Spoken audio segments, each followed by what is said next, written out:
In our main visual effects tutorial, we covered how to composite the HUD onto a tracked face, but in this video we're going to rewind a step and cover how you create those HUD elements in the first place.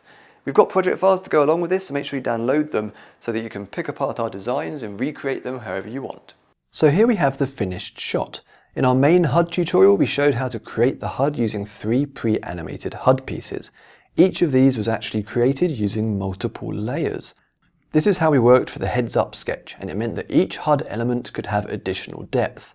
Going back even further, each of those layered pieces was created from a huge range of still image assets, which were brought in and animated inside HitFilm.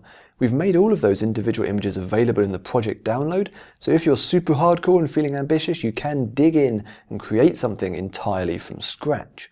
What I'm going to cover in this tutorial is how to create a 3-dimensional HUD element that has some actual depth. If you open up the project file, you'll see that there's a folder called Left in the media panel. Inside here you'll find 5 pre-animated HUD pieces. Right-click one of them and choose Make Composite Shot. This will create a new composite shot using the HUD element as the template. Select the other left layer elements and then add them into the new timeline as well. I'm now going to select all of those layers, right-click and change the blend mode to screen.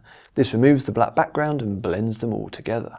Currently this is just a flat HUD element, just like we worked with in the other tutorial. And while it's cool that we can still adjust each layer separately, what we really want to do is turn this into a fully 3-dimensional HUD piece with real depth. To do this, I'm going to select all my layers and then switch them over to 3D. This will also automatically add a new camera to the scene. The easiest way to adjust the HUD is to change the viewer so that there are multiple views. 2 is enough for this. So on the left we now have our main view, and on the right we have a top-down view of the scene. I'm now going to move each layer forward a little one at a time.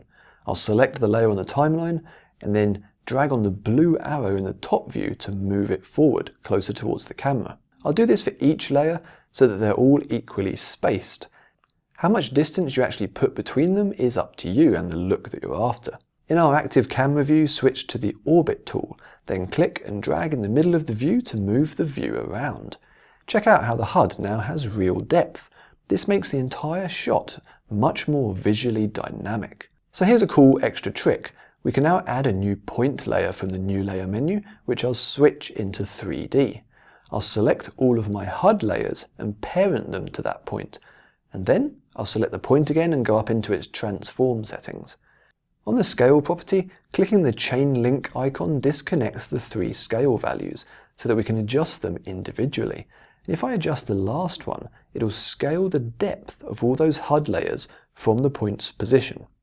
Watch how the layers contract and expand as I adjust the scale, just like an accordion. The HUD pieces in the Marvel films pulsate and animate like this a lot, so it's a good technique to know. If you create your HUD elements like this, you need to know how to composite them back into your scene. So here we have the shot of Kirsty all tracked and ready to go. Don't forget to check out the other tutorial if you haven't already to find out more. Now if I drop the composite shot of my finished HUD piece into here, it's going to look a bit strange and it will have lost the 3D depth. To bring this back, all you need to do is switch the layer to 3D unrolled. This keeps it as a single layer on the timeline, while expanding its contents back into full 3D. This can now be attached to the tracking data just like any other layer using the techniques we cover in our main tutorial. And there we have it, a fully customizable version of the HUD. And of course the techniques that we've covered in this video can be used for all kinds of motion graphics projects. Now do check out our behind the scenes video on how we filmed this sketch, and do subscribe to our YouTube channel if you like this sort of thing and would like to watch more of it.